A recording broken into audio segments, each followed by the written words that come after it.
Welcome to my clinic. My full name is Hooshang.Jahanpanah. I'm a clinical psychologist and my field of work is psychoanalysis. This is the second part of some mini lectures about getting familiar with psychoanalysis. As you probably know, in the previous part, part one of this lecture, I brought up 6 questions. Well, regarding the first question, which is, are you really looking for a recommendation?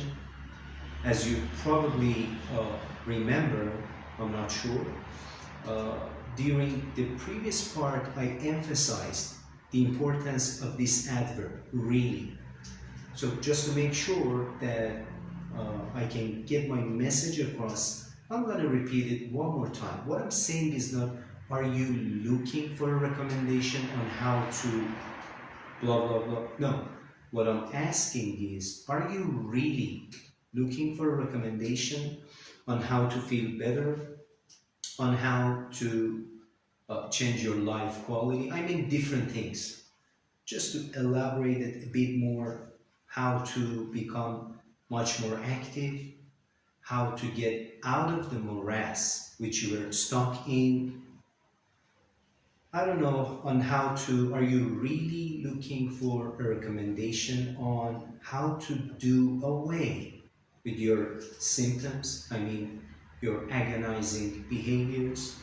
Are you really looking for a recommendation on how to study the causes of your symptoms, your problematic behaviors? Okay, this is the topic of this lecture.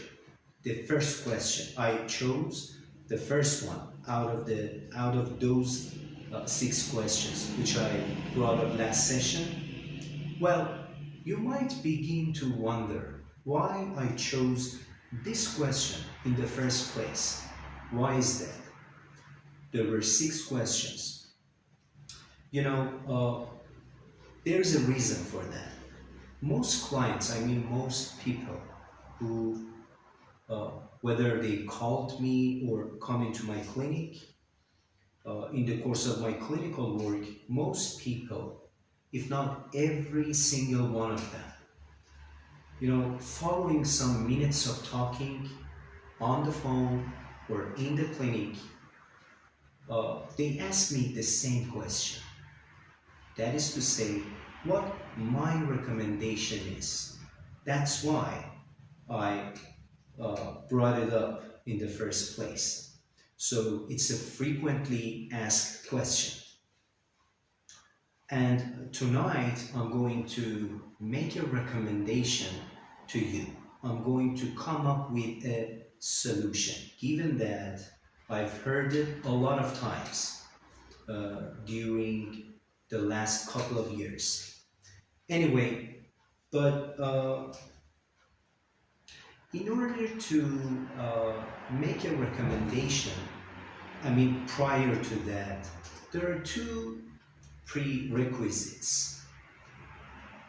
First and foremost, please bear in mind that you should suffer from something. This is very important. You should be in pain. As the saying goes, no pain, no gain.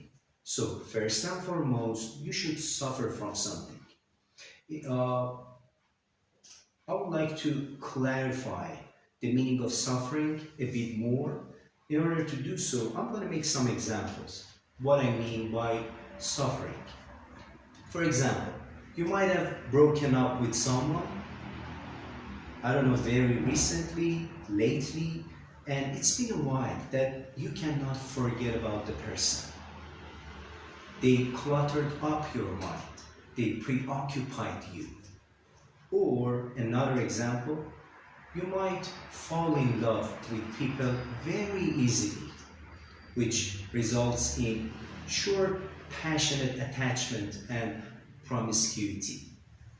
Or what I mean by suffering could be, having said that, its name is not that important. Okay? So it could be anything. The name is not very important, but Just to make some more examples, it could be mania or depression. There are two sides of the same coin. Or it could be perversion, such as sadism, masochism, fetishism, and the like. Suffering could be obsession. It could be anxiety, different forms of anxiety, including panic, phobia, etc. You might worry about lots of things. Probably you're struggling with your psychosomatic pain, or maybe you've struggled or you're struggling to do away with your psychosis. Anyway, if I am to make more and more examples, I should keep going for some hours, which is definitely impossible. Alright. Well, first and foremost, you should suffer from something. This is a prerequisite, and the other one is that whether you're really looking for a recommendation, not just looking for a recommendation, really looking for a recommendation. If so, I mean, one more thing I was about to forget it. Through that, you might be a little bit inquisitive to know much more about psychological problems, disorders. Alright, no problem. But being inquisitive is not enough per se for actually considering my solution or recommendation. If you want to learn something, if you want to know more about different aspects of psychological disorders and stuff like that, you can simply go to a university, or you can register for some courses at private institutes.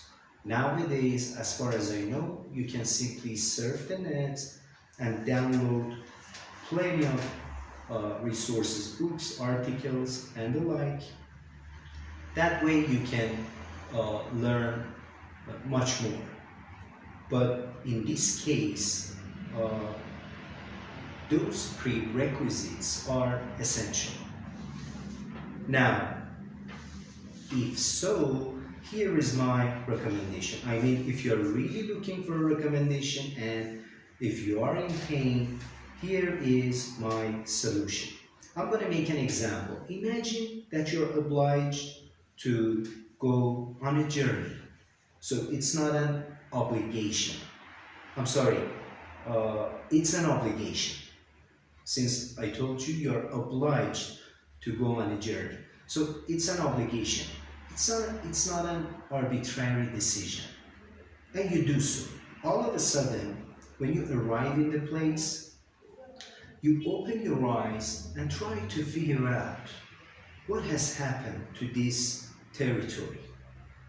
As you look around or walk around and try to see what happened, it really beats you. You cannot understand. You know why? Because everything's collapsed. The town, the city has destroyed completely. Whatever has occurred to it, it reduced the whole town to rubble and wreckage. So it beats you and you cannot figure it out. There are merely some fragments of houses, such as walls, pillars, bricks, etc. There are also some manuscripts all around the place, but they are half effaced. They are not legible. You know why? Because they are all written in hieroglyphs, so you cannot read them easily. Given that, I'm not sure whether you know the meaning of hieroglyphs. I would rather tell you a little bit about the meaning of this term. It's a style of writing. Back in the old days, I mean, in ancient Egypt, this was a writing system. You know, its meaning is symbols and pictures. So they are not words. Symbols and pictures which represent words. This is hieroglyphs. So very difficult to understand its meaning. So the manuscripts are not legible because of the type of writing. Therefore, they need to be deciphered. I mean, decoded. Also, there are some inscriptions on the walls, but same holds for the descriptions. Again, hieroglyphs. They need to be deciphered.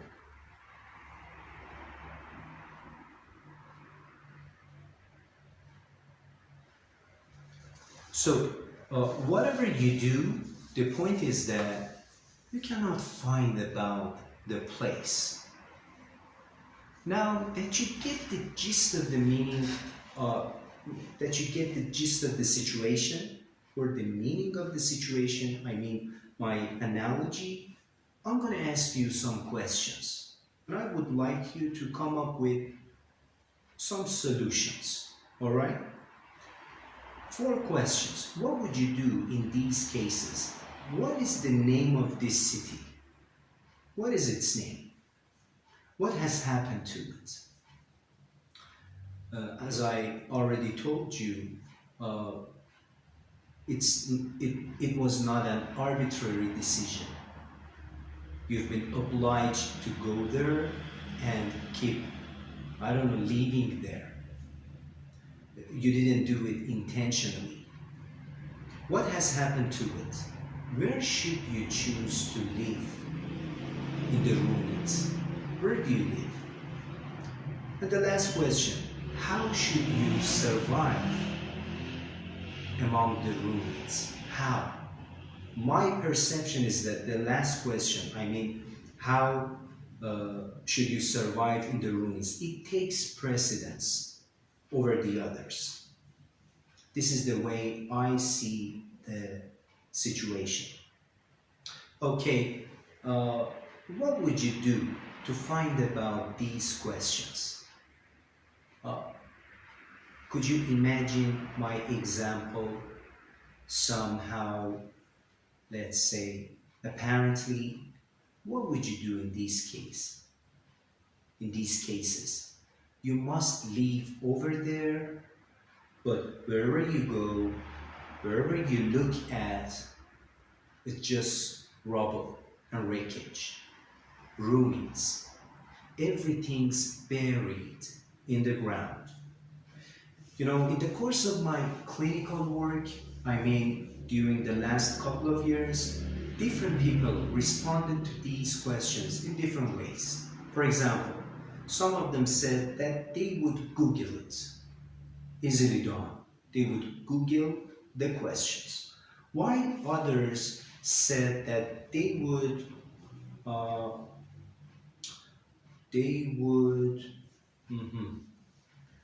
search the place to find some evidence according to which they can get to know the area. There were some others who said that they would find a local resident, actually the wise one and old one. They would find a local resident, then they make some inquiries about the matter. And different answers, different solutions. Now, here is my solution. There is another way. You can find a psychoanalyst. You know, they give you the toolbox which you need. They give you the essential tools. The toolbox includes many things, such as shovels, I don't know, pickaxes, hammers, diggers, and stuff like that. they give you the tools by which you work collaboratively to discover the truth. So the point is that you should work. You should put a lot of effort into it. It's not the matter of just sitting back in your chair and listening to someone's presentation, or I don't know, lying back in your chair and listening to someone's teaching. Not at all. Speaking of actually teaching, what I'm doing right now before the camera, it is not psychoanalysis whatsoever. None whatsoever. You know, what I'm doing right now is just giving you some clues. To the best of my knowledge, most people nowadays, particularly Iranians, they are merely familiar with, accustomed to counseling, or even one step further, psychotherapy. Not too many people are acquainted with psychoanalysis, particularly in Iran, where I live. So, you know, what I'm doing right now, what I'm trying to do is just introducing this very broad field, very broad world, psychoanalysis, to you, just to tell you some tiny aspects of the field. Then later on, I'm pretty sure that there will come a day that you should deal with some symptoms. I don't know, a few months later, a few years later, but most probably there will come a time that you will have some behavioral problems, psychological problems. Then you can see a psychoanalyst, provided that you already know, you've already heard some points about this field.